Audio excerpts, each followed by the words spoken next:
트럼프 당선자가 집권 일기 경험을 바탕으로 현재 주도 면밀하게 자신의 구상을 실천해 나가고 있습니다. 자, 특히 당선된 지 20일 만에 내각 구성을 마무리했고요. 어제는 멕시코와 캐나다 그리고 중국에게 관세 전쟁을 선언했는데요. 트럼프 정부의 경제 정책으로는 첫 작품인 만큼 상당한 의미가 있지 않을까 싶습니다. 오늘은 이 문제에 대해 알아보시죠. 도움 말씀에 한국경제신문의 한상춘 논설위원 나와 계십니다. 안녕하십니까? 네, 안녕하십니까?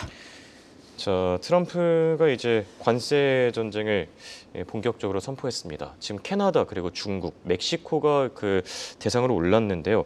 어떻게 보셨습니까? 네, 사실은 최근에 증시 보면 어제도 트럼프 이기 때는 예. 트럼프와 그다음에 머스크와 베센트 간에 기업도 알고 금융도 알고 시장도 그렇죠. 알고 월가도 한다. 예. 그런 각도에서 미국 증시는 계속해서 간다. 오늘도 미국 증시 굉장히 좋았지 않습니까? 그렇죠. 근데 다른 국가는 관세라는 이런 복병을 맞아서 굉장히 좀 아주 비상이 걸리고 있다 이렇게 됐습니다. 예. 그런 각도에서 세계의 유일한 강국을 꿈꾸는 것이 트럼프 이기다 하는 것을 말씀을 드리겠는데요. 예.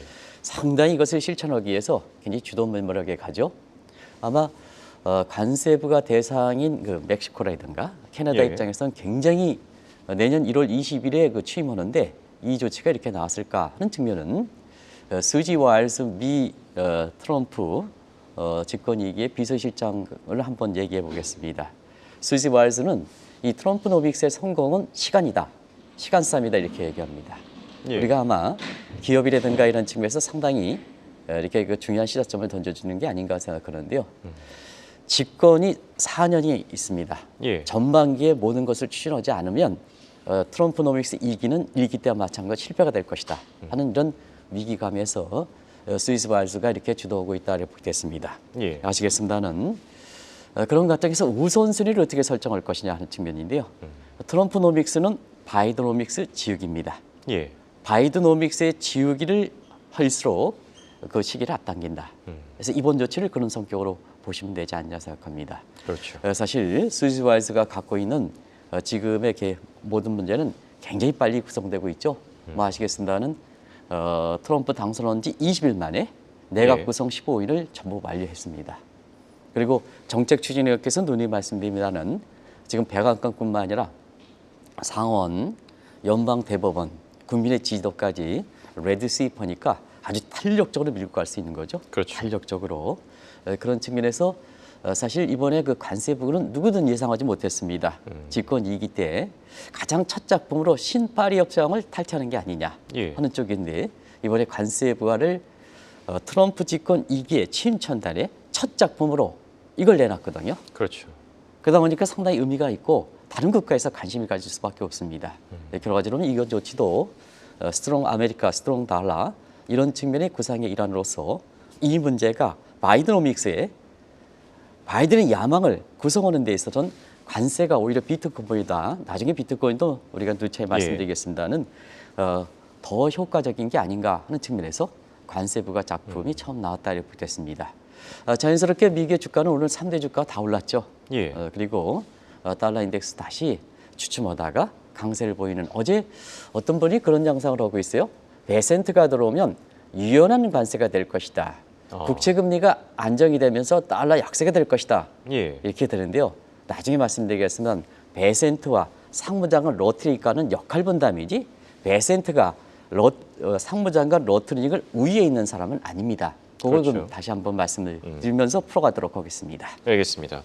자, 그리고 국채금리 얘기가 나와서 그런데요. 저희가 아까 전에 마감 브리핑을 전해드릴 때 이 네. 수치상으로는 10년물이 4.5%까지 이제 올라간 걸로 나왔었는데 네. 정정해드리겠습니다. 10년물 4.52% 네, 수치가 아니었었고요. 현재 네, 4.29%에서 움직이고 있는 점 네, 참고하시기 바랍니다.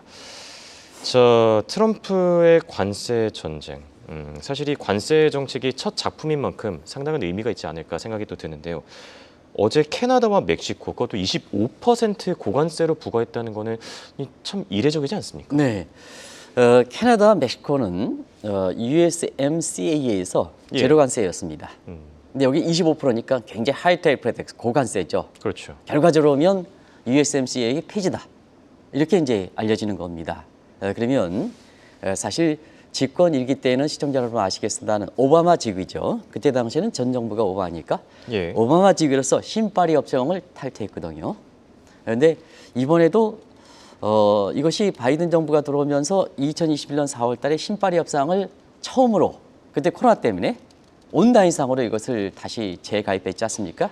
그런 측면에서는 이번에 파리 협정 탈퇴를 첫 작품으로 내놓지 않겠느냐 이렇게 예상했습니다는 납타 폐지를 처음 들어왔습니다. 그러면 납타는 어떤 성격을 갖고 있을까? 한 측면을 좀 말씀드리면 예. 트럼프 정부 일기 때에는 사실 납타를 폐지했습니다. 그러다 보니까 바이든 정부 들어서는 트럼프 지우기를 해이죠. 그렇죠. 그러다 보니까 이 납타를 부활시켰지 않습니까? 어떤 형태로? 납타가 옛날 폐지했으니까 새로운 예. 명칭을 하자 하는 측면에서 USMCA로 부활시켰던 겁니다.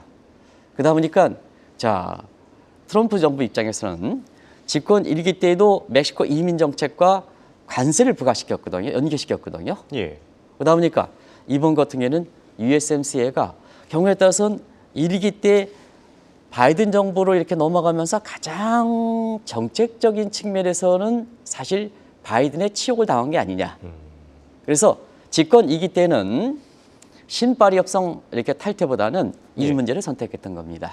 그래서 USMCA를 폐지시키는 걸로 간 겁니다. 시청자 여러분 아시겠습니다는 자 이번에 미군 양질의 노동력만 들어오겠다. 근데 바이든 정부 들어오면서 가장 골치 아팠던 게 뭐냐 하면 불법 이민 다 들어왔죠. 특히 그렇죠. 멕시코에 잠재했던 사람들이 많이 들어왔습니다. 노동력이 부족하고 영어도 못하고 예. 동성애나 하고 남 이렇게 해서 이런 사람들이 미국의 지금의 청교도 정신을 이렇게 약화시키면서 결과적으로는 미국의 질서가 없는 사회를 만들었다는 얘기입니다. 이거 차단시켜야죠. 이게 이민정책과거든요. 예. 그런 측면에서는 일기 때도 멕시코에 펜스를 11m, 공포의 11m를 했지 않습니까? 그렇죠. 그런 측면에서 이번에 25% 관세를 때린 배경이다 하는 것을 말씀드리겠습니다. 그래서 이번에 캐나다랑 그다음에 멕시코에 25% 고관세를 때렸지만 멕시코에 중점을 두는 거다. 멕시코에. 그러면 멕시코의 우회 수출 기조가 많은 중국과 한국 같은 이런 예. 국가들이 비상이 걸린 거 아니겠습니까? 그렇죠. 그런 측면에서 한국 경제라든가 한국 증시에 이 스마트 허리법 공포가 오는 것이 아니냐 이런 시각이 나오는 것도 사실 국내보다도 해외에서 더 이런 시각이 나오는 것도 주목하실 필요가 있다는 것을 말씀을 드리겠습니다. 알겠습니다. 자, 그리고 캐나다와 멕시코뿐만 아니라 중국도 이 같이 대상에 올랐었죠. 중국에 대해서도 추가 관세를 부과하겠다라고 밝혔는데 궁극적으로는 트럼프의 관세 정책은 결국 중국을 향하지 않겠습니까? 네, 어떤 언론에서는 그런 시각을 얘기해요. 자, 캐나다와 멕시코는 25% 했는데 예. 중국은 왜 10%뿐이 안 했느냐? 추가적이긴 하지만 예. 이거는 사실 잘못된 분석입니다. 그래서 이번엔 일론 머스크가 중국의 생산 기지로 있을 때는 이렇게 이걸 중지한 게 아니냐 하는 시각으로 합니다는 절대 잘못된 분석입니다. 왜 예. 그럴까 하는 측면 이번에 추가 관세입니다. 그렇죠. 그러면 바이든 정부 때 중국에 대해서 관세율은 평균 관세율이 25에서 30%입니다. 여기에 10% 때리니까 사실상 고관세다 이렇게 보시게 됐습니다. 그렇죠.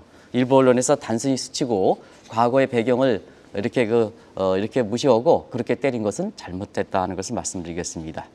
이번에 추가로 10% 관세를 때리지만 또 멕시코에 대해서 캐나다에서 25% 관세지만 궁극적으로 보면 중국을 겨냥한 거다 이렇게 보겠습니다.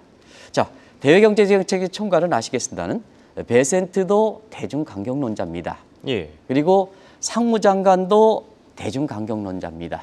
USTR 대표도 대중강경론자입니다. 그렇죠. 아시겠습니다는 그런 측면에서 자 트럼프 2기 때는 경제정책의 총괄을 베센트가 가지만 예. 어때 온화적 관세를 추진할 것이다 이렇게 하면 이거 잘못된 분석이다 하는 걸 말씀드리겠습니다. 예. 그래서 러트닉은 뭐냐?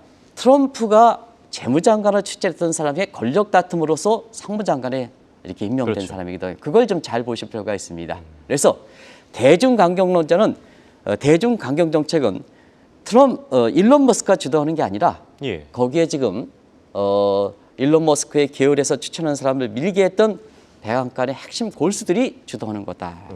그것이 러트닉, 그다음에 로트 라이하이어죠. 어떤 일기 때 대체로 보면 주도했던 강경론자를 주도했던 시각이다 이렇게 보게 됐습니다. 예. 그러면 일기 때 대중 정책에 있어서는 어떻게 됐냐? 자, 강경하지만 미국과 중국 간의 격차가 많이 줄어들었습니다. 그렇죠. 중국 때리게 했는데 오히려 중국의 부상과 함께 요거 나바로 패러다임이 사실은 너무 중국의 존재를 너무 부정한 게 아니냐 하는 측면에서 미중 간 격차는 벌어지는 게 아니라 트럼프 정부 집권 마지막에는 사실 미중 간의 격차가 2027년에는 골드만삭스가 중국이 재침을 당할 것이다 하는 측면에서 바이든 정부가 다시 중국 때리기 가고 그다음에 리쇼링 정책 가고 반도체 굵기 구석 가고 IRA에서 격차를 다시 30년 동안 벌였지 않습니까? 그런 측면에서는 집권이기 때는 재집권하면 일기 때보다 더 강력하게 간다 하는 것을 말씀드리겠습니다. 그래서 이번에 중국의 추가로 10% 관세는 중국의 미국과 캐나다보다 낮은 것이 아니라 이미 관세가 25% 30%한 상태에서 10%는 40%에 해당되는 거고요. 궁극적으로는 이런 고관세로 가기 위한 선행 조치 성격이다 이렇게 부시됐습니다.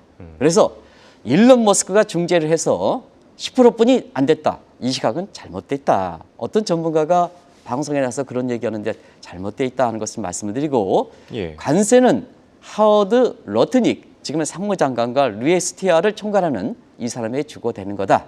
벤센트의 온한 관세론이 아니다 하는 것을 말씀드리겠습니다. 알겠습니다.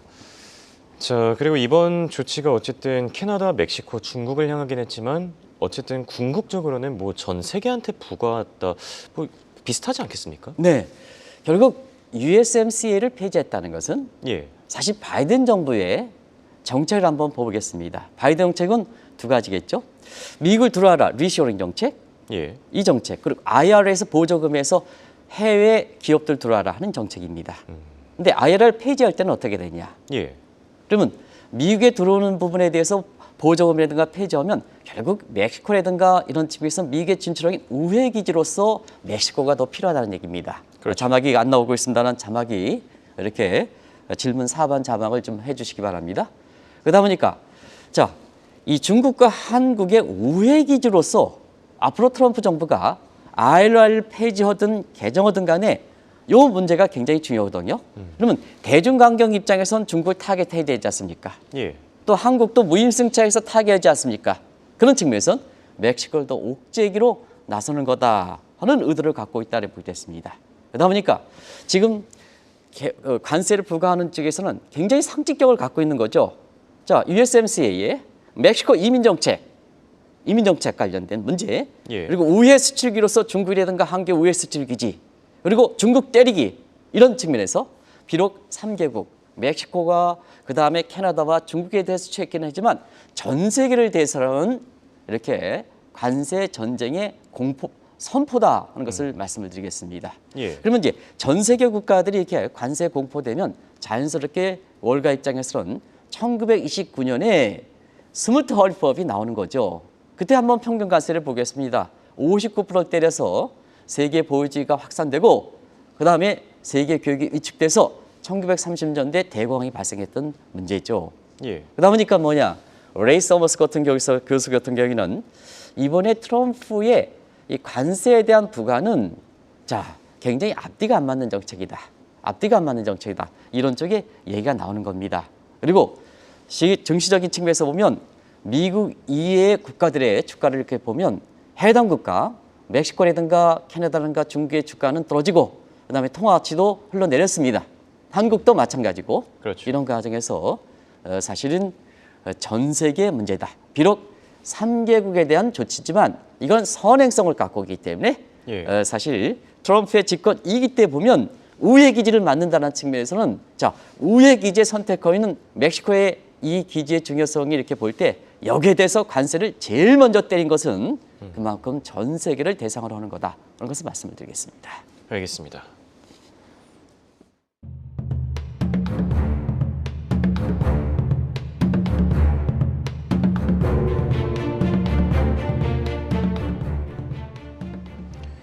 스무트 홀리법, 이 공포가 나타난다는 것은 다양한 의미가 있겠죠. 앞으로 트럼프의 관세 정책이 더 강해질 가능성이 높기 때문 아니겠습니까? 상당히 강해지겠죠. 왜냐하면 트럼프노믹스의 가장 핵심적인 공약은 감세입니다.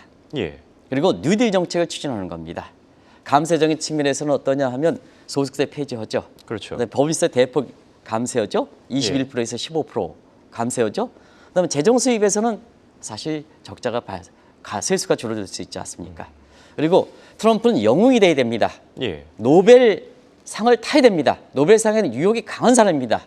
집권 1기 때는 아베한테 부탁해서 나를 노벨상에 좀 추천해달라. 우리가도 지난번 남북정제의 링컨이라든가 그다음에 1930년대 미국의 경제 영웅인 루즈벨트에서 이렇게 했습니다는 노벨상을 타야 됩니다. 이게 아베한테 부탁했던 것이 바로 노벨상에 대한 유혹이거든요. 예. 이런 측면에서는 대내적으로 보면 자 바이든 정부가 올해 침범하면서 대공황이다. 내가 취임하면 이걸 대공황을 극복하기 위해서 뉴딜 정책을 추진하겠다. 자, 그러면 재정 지출이 증대하겠죠. 그렇죠. 그럼 시청자 여러분 한번 보겠습니다. 자, 재정 수입이 감소한다. 그다음에 지출은 많이 한다. 적자가 심해지겠죠. 이걸 그렇죠. 어떻게 보완하느냐 하는 측면에서는 시청자 여러분 소득세 폐지만 법인세는 아니고 소득세 폐지만도 세수가 2조 5천억 달러 부족합니다. 그럼 어떻게 할 것이냐. 대내적으로 법인세를 인상하지 않을 때는 이걸 대체할 수는 수단이 없거든요. 그런데 법인세도 또 감면은 되는 거 아니겠습니까? 그렇죠. 그러면 관세를 가지고 해있죠. 예. 그래서 지금 상태에서는 무역적자, 미국 입장에서 무역적자 규모, 그다음에 그도 해당 국가는 무역수지 흑자 규모, 요것만 못 내는 거 아니겠습니까? 트럼프는. 예. 한국 444억이야? 때려! 관세, 고관세 때린다는 얘기입니다. 그렇죠. 그게 이제 관세 수입이 되는 거죠. 관세 수입이. 기존의 관계를 중시하지 않는다는 얘기입니다. 트럼프에서 보면 협상의 기술을 보면 넓게 생각하라. 다양하게 생각하라. 결과만 중시해라. 좋은 건 안 된다. 하방 리스크만 생각. 이게 협상의 기술에서 나오는 네 가지 원칙입니다. 예. 결과를 중시해라. 한국 445억 흑자야? 때려! 고관세 때린다는 얘기입니다. 이게 그렇습니다. 예. 그래서 이런 국면이 자 재정에 이렇게 본인 사실의 야망을 달성하기 위해서 이런 부분이 과연 중요할 것이냐 하는 측면에서는 앞서 말씀드린 같이 자 레이 서머스 같은 미 하버드의 교수 같은 이런 사람 같은 경우는 미국 역사상 트럼프 2기 때 추진하는 이 정책은 취하게 될 것이다. 조화가 안 만들 것이다. 예. 그러면 트럼프는 뭐냐? 하버드 출신들을 무너뜨려버립니다. 지금 그렇거든요. 예. 하버드 출신을 무너뜨립니다. 그래서 지금의 뭐냐면 바이든 정부는 예일대 출신의 예일 거시경제 패러다임을 정책적으로 그렇죠. 흡수했습니다는 지금 트럼프 이때는 본인보다 많이 배운 사람 필요 없다. 많이 경륜이 갖고 있는 시장에서 문인 사람들을 한다. 그럼 학파적인 측면에서 어떠냐? 시카고 학파의 존 테일러라든가 테일러 예. 교수 이런 사람들하고 시카고의 경제 양맥상을 해들어오는 하버드 학파들은 쑥 내거든요. 이게 뭐냐? 트럼프의 집권 2기 때 학파적인 측면에서 하나의 특색이다 하는 것을 예. 말씀드리겠습니다. 알겠습니다. 자, 그리고 이번에 중국에 대해서 10% 추가 관세를 부과하긴 했지만 결국의 문제는 트럼프 당선자가 말한 60% 이상의 고관세 이걸 언제 추진하느냐 이게 관건이 되지 않겠습니까? 그게 보편적 관세입니다. 그래서 관세율이 다 다르지 않습니까? 예. 관세율이. 그건 앞으로 뭐냐 무역 흑자 규모, 미국 입장에서 무역 적자 규모에서 관세율이 다 다를 겁니다. 그렇죠. 그러면 자 이걸 어떻게 설명할 것이냐 하는 측면에서는 사실 200%까지 100%까지 이 무역 적자 규모를 큰 국가에 최대 200%까지 이게 어떠냐 뿌리를 봐야죠. 예. 이게 이전에 한번 지난주인가요? 옴니버스 액트라는 표현을 썼습니다. 보편적 관세 일반 관세는 자 1980년 옴니버스 트레이드 액트에 의해서 근거를 댄 거다 하는 것을 말씀드리겠는데요. 그걸 통상법 관련해서 한번 말씀드리겠습니다. 미국의 통상법은 주제별로 201조, 그 다음에 232조, 301조 시리즈가 있습니다. 예. 요즘 들어서는 201조 잘 안 씁니다. 이건 일반 관세입니다. 근데 230 안보와 관련된 301조, 이거는 행정명령으로 발동하는 겁니다. 예.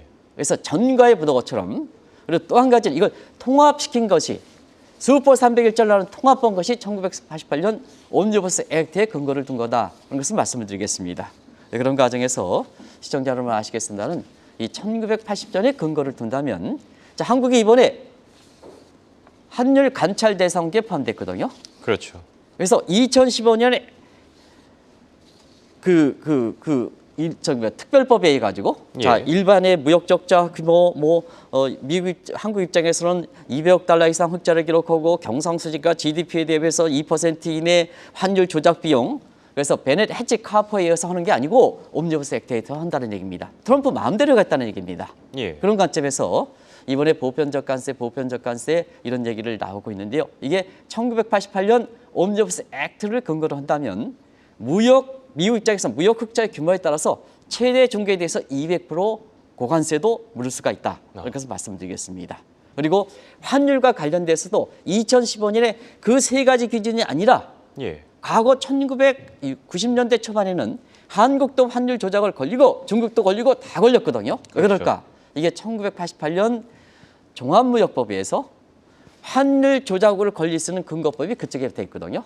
그래서 앞으로는 수포 301조라든가 이런 걸 행정명령을 발당으로 해서 예. 한편에서는 고관세, 보편적 관세를 가고 다른 한편에서는 자 베네헤치 카퍼에 의해서 그 기준에서 가는 게 아니라 무역 적자 규모에 따라서 환율 조작으로 걸릴 수가 있다.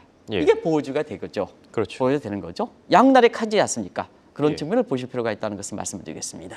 네. 말씀하신 것처럼 200% 이상 고관세 부과도 가능하다. 뭐 중국 입장에서 가만히 있지가 않겠죠. 그래서 저희가 이 시간을 통해서 수차례 경고를 드렸습니다. 자, 미국과 중국의 국부와 환율 전쟁이 이미 시작됐다고. 그런데 저 밤사이에 또 이제 나온 내용이었는데 중국이 이미 환율 전쟁을 준비하고 있다. 뭐 경고 차원의 메시지도 남겼다고 하고요. 자, 중국의 대응 앞으로 어떻게 될 것인지가 뭐 최대 관심사 아니겠습니까? 네, 이것을 대비해서 지난주인가요? 예. 이렇게 해서 우리가 미국과 중국 간에서 환율과 국부 전쟁이 시작되고 있다 하는 것을 미리 말씀드렸습니다. 네, 저도 그 맥락에서 중국의 대응이다. 그때 고관세를 중국이 때리면 이건 대표적으로 가격 할증 정책이다. 예. 그러면 대표적인 가격 할인 정책이 위안화를 절하시키는 거 아니겠습니까? 그렇죠. 자, 미국에서 관세를 떼서 할증해 중국이 미국에 대해서 수출 방지에 가격을 할인하자, 위안화 절하하자. 지금 예. 위안화가 지금 1달러당 7.28 이렇게 해서 7.30 위안까지 가고 있습니다. 이 정책이 맞불 정책이거든요. 예. 결과적으로 관세와 환율 전쟁이 된 거야. 이것뿐만입니까? 자, 국채 매각하죠. 그리고 상업용에서 미국의 투자 자산 부동산 매각하죠. 전방위로 국부 전쟁까지 가지 않습니까? 그렇죠. 그건 지난주에 이미 말씀드렸기 때문에 여기서 간략하게 약세를 드리겠습니다. 예. 지금 위안화도 이렇게 절하되고 있습니다. 한국 입장에서는 이런 추세에 맞춰서 자꾸 정책 단계에서 1,400원대에 자꾸 외환보유를 이용해서 여기를 막히는 것을 방지하고 있는데요. 세계 추세가 있으니까 예. 우리 문제 없습니다. 1,400원 가도 괜찮습니다. 무슨 문제가 있습니까? 근데 외환보유를 이렇게 낭비하다 보니까 지금 한국의 외환보유가 4천억 일선 자금으로 4천억이 넘었는데요. 지금 환율이 올라가죠. 달러 베이스로 외환보유 감소하죠. 자주 시장에 개입하니까 외환보유가 소진하죠. 만약에 4천억 달러가 무너지면 더 큰 문제가 발생하거든요. 그렇죠. 그래서 이런 추세를 감안해서 시장에 맡길 건 맡겨두고 하는데요. 자, 우리는 있잖아요. 우리의 그 외환 당국자가 이런 추세를 잘 모르는 것 같습니다. 그러니까 1,400원 되더라도 특별히 문제가 없습니다. 그렇습니다. 너무 지금 4천억 달러 간당간당한 제 예. 일선 자금을 자꾸 소진하지 마시기 바랍니다. 그걸 꼭 좀 말씀드리겠습니다. 네. 자, 결론을 맺어보도록 하겠습니다. 이번 조치로 우리에게도 결국 불똥이 떨어지게 됐습니다. 앞으로 어떻게 대처해 나가면 좋을지 대책에 대해서 좀 얘기해 주시죠. 네, 다들 아시겠습니다. 트럼프 정권 2기에는 국제 질서에선 신중권 질서입니다. 그리고 에코노미입니다. 예. 말씀드렸다시피 미국의 국익을 증대시키는 질서적인 측면에서 세계경제 질서가 사실 이렇게 해서 이전에 말씀드린 대로 중층적 분권화가 시대가 될 겁니다. 중층적 비권화 시대는 현 정부 입장에서는 중층적 분권화니까 대외정책상의 균형을 해야 이 질서상에 한국에 미치는 피해, 한국 경제에 미치는 피해, 우리 증시에 미치는 피해, 우리 국민에 미치는 피해는 최소화시킬 거로 이렇게 보고 있습니다. 자, 근데 트럼프 1기 때는 문재인 정부거든요. 예. 북한 문제 생각해서 중국의 뭐 안미 경중이다 해서 중국에 치중했지 않습니까? 그랬었죠. 이런 측면에서 집권이기 때 대중 강경이니까 여기에 우리가 직격탄 되는 거죠. 대중 강경이니까. 그렇죠. 그러면 윤석열 정부 입장에서는 미국으로 가긴 했는데 바이든 정부에 너무 편향적이라는 얘기죠. 예. 그러면 트럼프 정부에 지금 나오는 정책이 전부 바이든오믹스 지우기지 않습니까? 예. 그러면 뭐냐, 미국 편향적이라 하더라도 트럼프 입장에서는 외딴섬이 된다는 얘기입니다. 그래서 이 세부적인 내용에 대해서는 다들 뭐 시간 관계에서 제가 얘기하지 않겠습니다. 빨리 뭐냐, 대외정책상의 시급성, 이 문제 인식이 중요한 거거든요. 인식을 바탕으로 헤이지모가 고치게 되는 거 아니겠습니까? 그렇죠. 근데 현 정부에서 나오는 모습 보면요, 인식이 어디만큼이냐. 당신네들은 인식이 뭐지만 국민들 입장에서는 아직 체감적으로 느끼지 못한다는 얘기거든요. 그래서 이제 국민들이 불안이 줄어드는 거 아니겠습니까? 예. 그래서 신속하게 마련하면 그걸 국민들이 홍보시키라는 얘기입니다. 왜 이제 국민들이 이렇게 관세 폭탄까지 오는데요. 국민이 불안감을 줄여들 수 있지 않습니까? 그렇죠. 그래서 이게 시급성을 갖고 트럼프 정부의 정책을 교정한다 하더라도 국민이 느끼게끔 좀 홍보 좀 해달라. 국민의 좀 홍보 좀 해달라. 왜 이거 안 하느냐? 그런 예. 좀 말씀드리겠습니다. 그러니까 경제 강도들이 안 보인다는 얘기하는 거 아니겠습니까? 꼭 좀 말씀드리겠습니다. 알겠습니다. 지금까지 도움 말씀에 한국경제신문의 한상춘 논설위원이었습니다. 네, 고맙습니다. 네, 고맙습니다.